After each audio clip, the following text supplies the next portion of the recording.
Serial मुसाफात की नई episode धमाका खेज होने वाली है। आने वाली एपिसोड में मनाहिल के साथ बहुत ज़्यादा बुरा होने वाला है, क्योंकि मनाहिल का जो गार्डियन था, जो जिसने उसकी बाप की जगह ली हुई थी, वो तो इस दुनिया से रुखसत हो गया।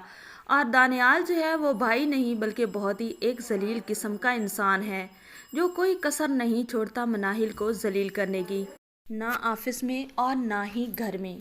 आने वाली एपिसोड में आप देखने वाले हैं कि मनाहिल आएगी अपनी माँ नहीद को मिलने के लिए।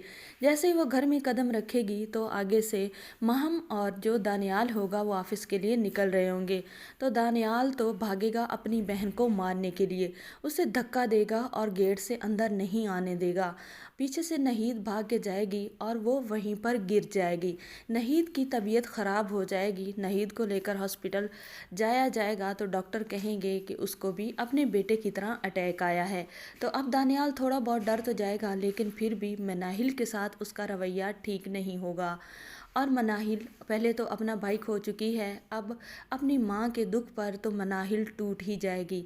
इधर उसामा जो है मनाहिल को गले लगाकर तसल्ली देने की कोशिश करेगा, लेकिन मनाहिल क्या तसल्ली जाने, ये जो 4 लफ्ज़ हमदर्दी के बोल हैं वो उसके इतने बड़े दुखों का मदावा कैसे कर सकते हैं। मनाहिल ना तो कुछ खाएगी ना पिएगी, लेकिन उसामा उसका बहुत ज़्यादा ख्याल रखेगा। इधर जो माहम है उसके तो जैसे लड्डू फूट रहे होंगे मन में कि पहले बिलाल गले का कांटा था वो भी निकल गया, और अब नहीद बेगम भी निकलने वाली है, वो भी मर ही जाएगी चंद दिनों में, और मेरी तो मौजें लग जाएंगी। ये रिमशा किस खेत की मूली है, इसे तो मैं कच्चा ही चबा जाऊंगी। और दानियाल और बिलाल और नहीद सब लोगों का जो बिज़नेस है, प्रॉपर्टी है, ये तो एक मेरे हिस्से में ही आएगी। अब माहम जो है वो तो बड़ा भाग भाग के नहीद बेगम के लिए हॉस्पिटल में पूछने के लिए भी जाएगी, क्योंकि वो नहीं चाहती कि अब आखिरी कांटा जो उसके रास्ते से हटने वाला है वो सबके सामने अच्छी ना बने। दूसरी तरफ मनाहिल का रो रो कर बुरा हाल होगा। सामा मनाहिल को कभी शाम में घर लेकर जाएगा, मनाहिल की तबीयत ख़राब होने लगेगी। इधर समीर ने किंसा को हाथ में किया हुआ है, वो भी मनाहिल को बहुत ज़्यादा स्ट्रेस देगी। जैसे ही मनाहिल घर में आएगी तो किंसा तो ऐसे ताने कसने शुरू कर देगी कि भाई को तो तूने हाथ में किया हुआ है।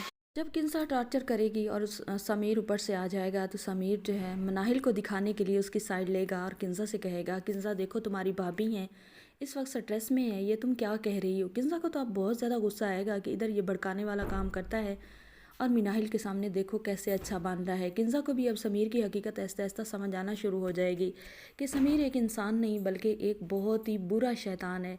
एक तो अच्छे वाला शैतान होता है वो नहीं, ये तो बहुत ही बुरे वाला शैतान है कि ये तो सिर्फ़ और सिर्फ शायद अपने मफाद की खातिर मुझे भी यूज़ कर रहा है और मेरे घर में मेरी ही वैल्यू कम करने की कोशिश कर रहा है। तो क्या अब किंसा समीर से शादी करेगी या नहीं? कमेंट सेक्शन में अपनी राय का इज़हार ज़रूर करें।